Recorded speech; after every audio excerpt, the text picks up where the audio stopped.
Okay, so I know we are all feeling the power of that story. We do have one more amazing speaker for you today. So her name is Caterina Rindi. She is the Director of Community in the open source team at G Research. So now if you saw the title of her presentation today, you might be wondering, how does a bilingual, hi there, Caterina.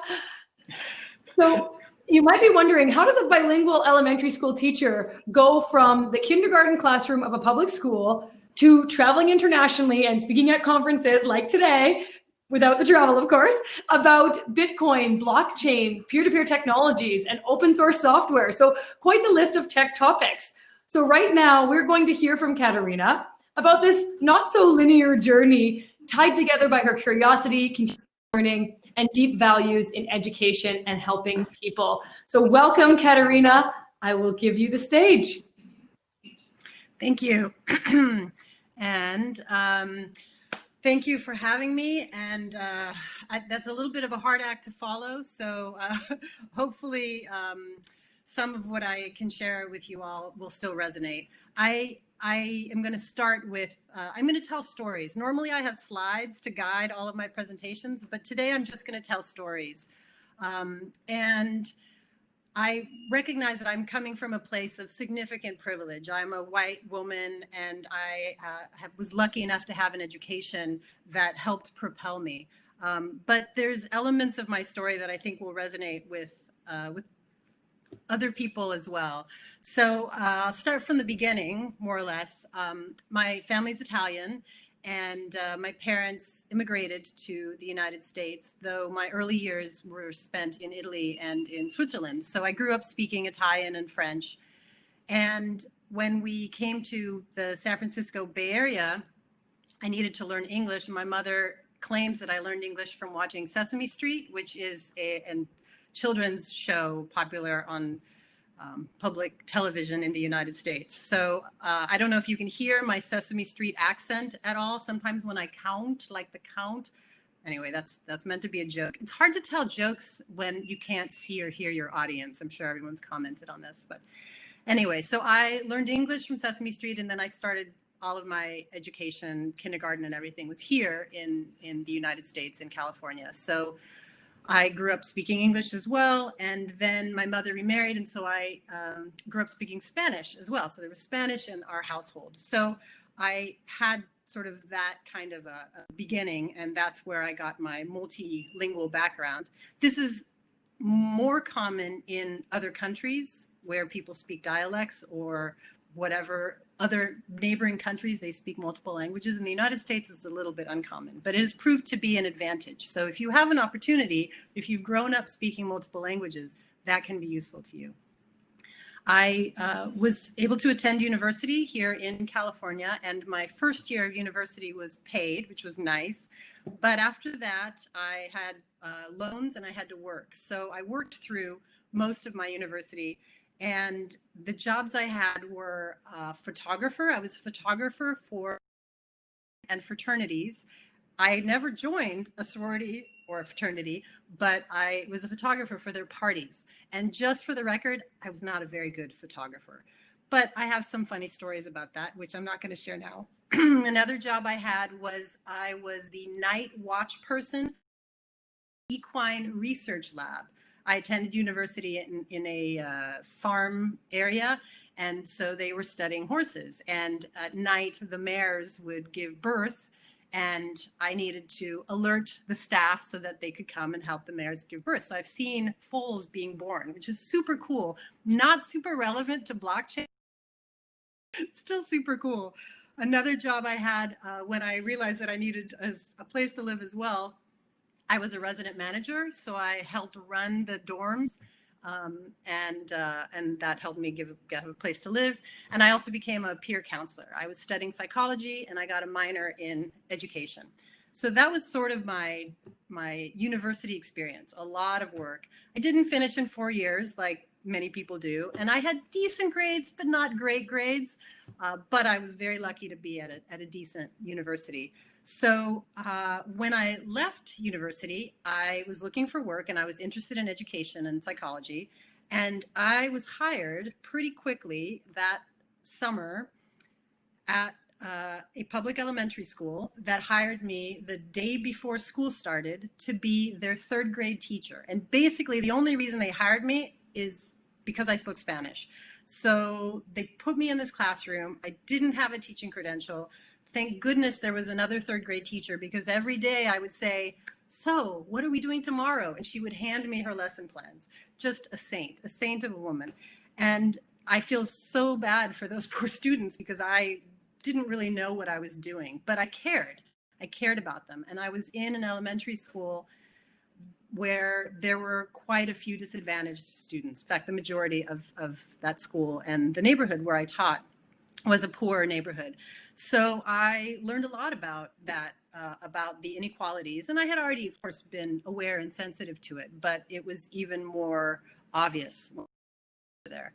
So I taught at this school for a year, and I simultaneously got my teaching credential in the evenings. So I would teach all day, and then in the evenings I would attend courses. So it was difficult, but I loved my students, and I tried to give them as much as I could. I taught kindergarten, first grade, and third grade, and some fifth grade.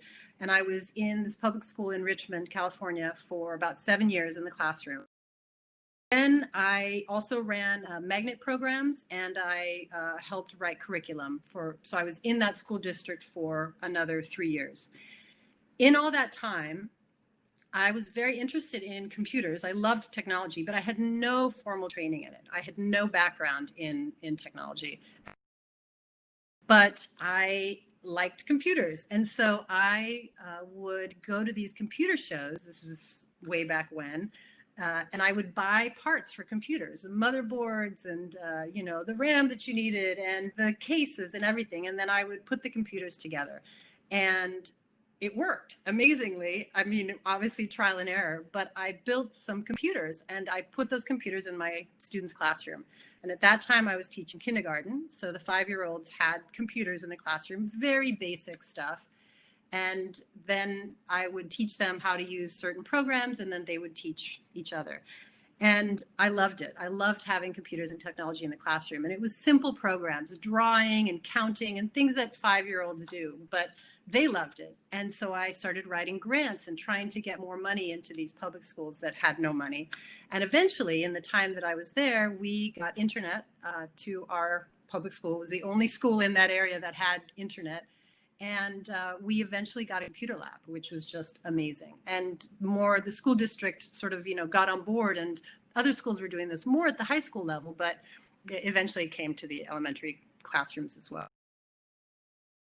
I also shared everything that I could with other teachers at conferences, things like that. I helped write some curriculum, as I mentioned, and gave a lot of presentations about this stuff. So that's sort of my background in the education and what I was doing. There's probably some key themes that you're noticing here emerging. Do things even if you don't know what you're doing. Just do it. If you have the opportunity, if you are asked to do it, just do it. Failure is part of the process. Collaborate whenever you can. Work with other teachers, work with other colleagues, work with other people that are interested in the same thing. Follow your curiosity. I loved computers, and so I started playing around with them, even though I didn't know anything about it. Pick up mentors along the way. That third grade teacher that saved me for 3 months before I was able to write my own lesson plan, and teach whatever you know. So I didn't have very much experience as a teacher, but I was learning things putting computers in the classroom. So those were my presentations. They were literally titled "How to Use Computers in a Kindergarten Classroom." I mean, it was just basic stuff.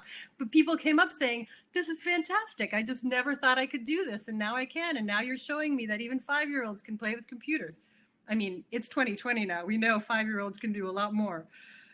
And then the last sort of emerging theme here is bring others, lift others along the way as you do this. And my teaching was part of that. And also just trying to bring this kind of technology into a community that didn't have it, that didn't have access to it. The parents of my students A lot of them were undocumented. They didn't have cars. They didn't have health insurance. They didn't know how to ride the public transit in our neighborhood. I mean, it was really, really simple, basic stuff. But I was trying to introduce more things to them and to their families. So this is now, we're talking about 2000, about 2001 or so. And I'm seeing this, this gold rush all around me in the San Francisco Bay Area, which is technology. And I was a teacher and I was working my butt off really hard, not making very much money. And I see all this stuff happening around me in the tech world. And I decided I wanted to get involved. So I joined a startup. I applied for a job and I joined the startup as the office manager because I was very well organized as a teacher. So that was my first job in tech, is office management, basically like admin, but it was a startup. So you end up doing, of course, everything. I learned a lot at this startup. I had a terrible boss, egomaniac CEO. What? Anyway, I won't dwell on that, but the developers were lovely. And I did everything from processing the H-1B visas for our Ukrainian developers, sales and marketing, obviously everything that an office manager does plus in startup. So I learned a ton doing that, but I also became pretty disillusioned because I was in education because I loved students and I wanted to help people. And here I was at this tech company. Who was I helping? We made remote access software. How is that benefiting the world in any way? So our startup eventually got bought. I did not get any shares early on, but I took that as an opportunity to get back into education. So you're seeing how this is not linear, how this is sort of like and I went back into education and I started writing curriculum again and working for some nonprofits and doing some tutoring, running some tutoring programs. And I was headhunted to run a big chain tutoring program in San Francisco. And that was pretty exciting for me because I felt like, okay, I was moving up sort of in the hierarchy of the world, of the education world. But now we're at around 2008. And for those of you who have a sense of this history, 2008 was when the financial crisis hit. And within the next year or so, my father also died. So between the financial crisis, I lost my job. The funding for this tutoring program ran out. My father passed away and I just had an existential crisis. I did not know who I was. I did not know what I wanted to do. And I thought, okay, maybe I'll apply to a bunch of education programs and get a master's degree and, gird myself with more education to have more options. But I got rejected from all the master's programs that I applied to. So it was a rough few years. Of course, I can laugh about this now, but it was difficult and it was a hard time for everyone. And I think there's some parallels to what people are going through now as well. You're in another crisis. As I'm sure some of you already know, the Chinese character for crisis is a combination of danger and opportunity. And so in that moment, once I sort of regained my my momentum, if you will, I decided that what I wanted to do was grow my skill set and to educate myself. And if these master's programs weren't going to let me in, then I was going to do it anyway. And so I decided I wanted to get an MBA. I wanted to learn about business and starting your own company. And so I created what I call a faux MBA. That's FAUX MBA. I created the faux MBA program for myself. And I tapped a bunch of friends of mine who to me because they also had lost their jobs and didn't know what they wanted to do and were sort of floundering, or people who were starting their own businesses because that was what they had to do, or they were working by themselves as contractors or consultants because they had lost their full-time jobs. So there were a bunch of folks like this. And so I started a networking group. And so we would meet every week. I joined a friend and we created a faux MBA book club where we would read all of the books that were part of Stanford's MBA program. So I went and looked and saw what their reading list was and what their curriculum was. And we just tried to copy that and discuss the books. I wrote a business plan and I tapped some of my friends who did have MBAs already from accredited universities and had them go over my business plan. And I started a business. I started a small food business, tapping surplus fruit from people's backyards in San Francisco and the Bay Area. And I'm talking lemons and apples and plums and all the stuff that you see growing around and falling on the ground. And we would collect this fruit for free, obviously. And a friend of mine would make these recipes and we would make things out of this fruit. So we had jams and pickled plums and drinks and, you know, just whatever she could come up with. And then we would sell these things at this underground farmers market. And this was because of the financial crisis. Lots of people were making food in their kitchens and then selling the stuff that they were making. And this we called the underground farmers market because there weren't regulations regulating this, or there were, and we were working outside of the regulations. So I had this little food business and I ran it for about a year. And the other thing I had was a car. I still had my car. And all of this time, the sharing economy was starting to happen all around me in San Francisco, again, because of this time, because of this moment, because people were just trying to make do with what they had.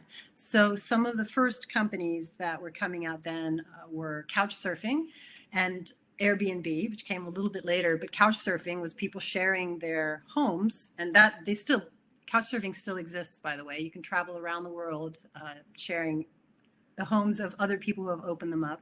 So I was involved with Couchsurfing, who had started that, and then Airbnb started. TaskRabbit, I knew the CEO who started TaskRabbit at the time. Lyft and Sidecar, this is when Uber was just a black car service, but they started in San Francisco.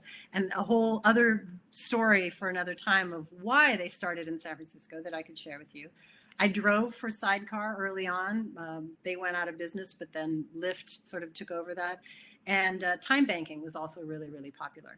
And there was one other company that started in Boston, was incubated in Boston, and it was called Relay Rides. And Relay Rides was a company that had people share their own personal cars with their neighbors. So I had read about Relay Rides and I wrote to them and I said, hey, I'm in San Francisco and I love this idea. I have a car. I'm only using it a few days a week. It would be great if I could share it with my neighbors and make a little money on it.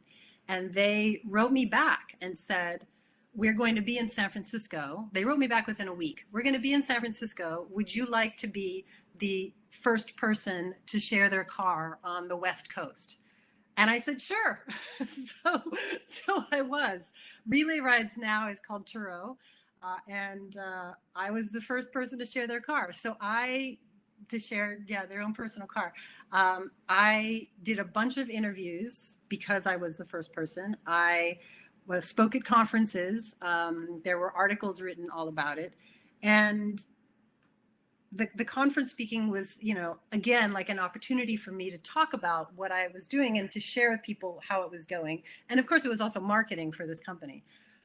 But I enjoyed it and I decided that that was something that I wanted to keep doing. So we're now in 2010, 2011, around there, 2013. I think it was 2013, I think. And this is also more or less around the time when Bitcoin was being written about and was growing in use. So I shared my car with, one of the people that I shared my car with was a tech entrepreneur from Belgium. And he was in town because there had been a bunch of Bitcoin meetups going on and Ethereum meetups going on. And we got along. Like most of the time, people would share their car and you never see them, but I was much more of a hands-on. I was friendly and I would talk to people and, find out about them. I mean, I had people leaving bottles of wine in my car when they returned the car. Like it was kind of cool. There was a real sense of collaboration, the real sense of neighborness in that. So So this entrepreneur from Belgium, he and I started going to these Bitcoin and Ethereum meetups. And then when I told him that I was going to be traveling in Europe, I decided at that point that I was going to go to Europe and attend conferences and write about the sharing economy and write about car sharing and all this stuff that was coming up. He asked me to join his startup because he was doing a Bitcoin startup. So I said yes. It was again sort of this like, I don't know what I'm doing, but okay, I'll do it. It's an opportunity. And so I spent a year in Europe. I did do some writing about sharing economy, but what I ended up doing is getting a crash course in Bitcoin. And as a teacher, once I learned, I read a lot. I still read a lot. There's so much going on in Bitcoin, always, in blockchain. As a teacher, what I was decent at was explaining to people these complicated ideas and sort of translating it, if you will, into something that was accessible. So for non-technical audiences, especially. So that's what I did. And my position was community manager, but I did a lot of education and I did a lot of speaking at conferences. And one of the other things that I did, every time I spoke at a conference, people would approach me afterwards and I would ask them about their projects, what they were working on, what they wanted to learn. And then I would ask them how I could help them, how I could support them. And I was early on in that world, so there wasn't a whole lot that I could do, but sometimes it was as simple as retweet their tweet or follow them or introduce them to someone else. And through that process, I met a lot of people. I got to travel in Europe and then back again in the United States as well, all over the place. And I met some people that were on the same page of sort of wanting to share this knowledge as much as possible.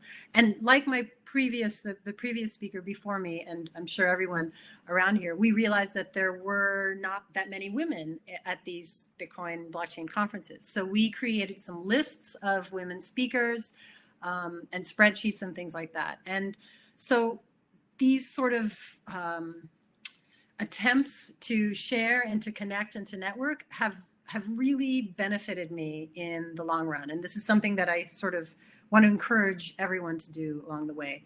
One of the things that I also sort of continued to do regularly, even though this was not a linear path, I would stop every once in a while and I would sort of do like a skills assessment. If I don't have, a degree from a university in computer engineering or something, well, what am I good at? Because that's not the only way to be in this world, right? And so my general skills assessment was that I'm organized, that I am a teacher, that I'm curious, that I'm collaborative, that I'm multilingual, and I'm a pretty quick learner. I can read something and I can, learn it and understand it. Though usually it takes about 7 times for most people, including me, to absorb certain things that are more challenging. But these were my skills. And it's like, okay, what do I like doing? That was sort of my next assessment. And I like traveling and meeting people from different places. I like teaching and helping people. I'm very aware of the huge wealth disparities in the world, and I want to be doing something to address that and to address these inequalities. And I really like learning new things. So with the skills assessment and with this idea of what I want to be doing, that's what I've sort of used to drive me towards what I am doing now. And I've been very fortunate again, but I think that my path and my direction is not unique to me. And I think that other people can do this as well. So today, as per my introduction, I am a public speaker. I am an educator. I'm a community manager. I present at conferences worldwide. I've been incredibly fortunate to have been to China, to Russia, to Japan, Europe, the United States. Some of those conferences that I spoke at, I was given the opportunity because one of my friends or colleagues or people within my network, they were invited, but they couldn't go. So they recommended me. That's another really easy thing that you can do for other people. And I said yes. For a while at the very beginning in 2014 or so, when I was traveling around Europe giving talks at conferences, I didn't charge anything. But after a year, I thought, okay, I'd gotten good enough and I had enough experience where I started actually charging. So I would, and sometimes it's not, you don't actually get paid, but you get your travel paid and things like that. So I've sort of balanced all of that out. I still do blockchain research and presentations, and I love doing that stuff. And I am a community manager now for the open source team for a company called G Research in London. And I'm supposed to put in a plug, by the way, that G Research is hiring. So if you are a dev or developer, engineer, or anything in that around that tech world, G Research in London is hiring. And then the open source team that I work with is remote. And so we have developers that are doing a bunch of different interesting things. I have a website and I have a Twitter. You can find me there, and LinkedIn, of course, and you can find me in any of those places. But the main thing that I want to just sort of leave you with is the consistent themes that I think helped drive me and that I recommend because I think they can help pretty much anyone. Do things even when you don't know what you're doing. Imposter syndrome, everyone has that, especially women. And do it anyway. Like, just power through it anyway. There's no such thing as like the perfect person, you know. Failure is part of the process. As a teacher, whenever students acted up or we had mistakes made, we called it a teachable moment. Failure is a teachable moment. It's an opportunity to learn something. Collaborate. Anyone that you collaborate with, that becomes your network. And your network is going to help you find a job, a place to live, a partner. You know, that's really a strong social mesh that is helpful. Pick up mentors along the way. Teach whatever you know. There's always going to be someone that knows you, and whatever you impart is appreciated. Follow your curiosity and help lift others along the way. Thank you, everyone, for giving me this opportunity to address you all, and I hope that it has been somewhat helpful to you. Thank you so much, Caterina, for closing out our day today. What a story. Lots of people in the chat really resonating with you. It's always, fun to hear about non-traditional stories, especially pathways into technology. There were so many women throughout the day today that spoke about authenticity and about really like owning your path that you're on. And I think, you had this up and down route, but you were doing that the whole time, right? And so your tips are so helpful. And thank you again for sharing your story today, Caterina. Of course. Thank you for inviting me.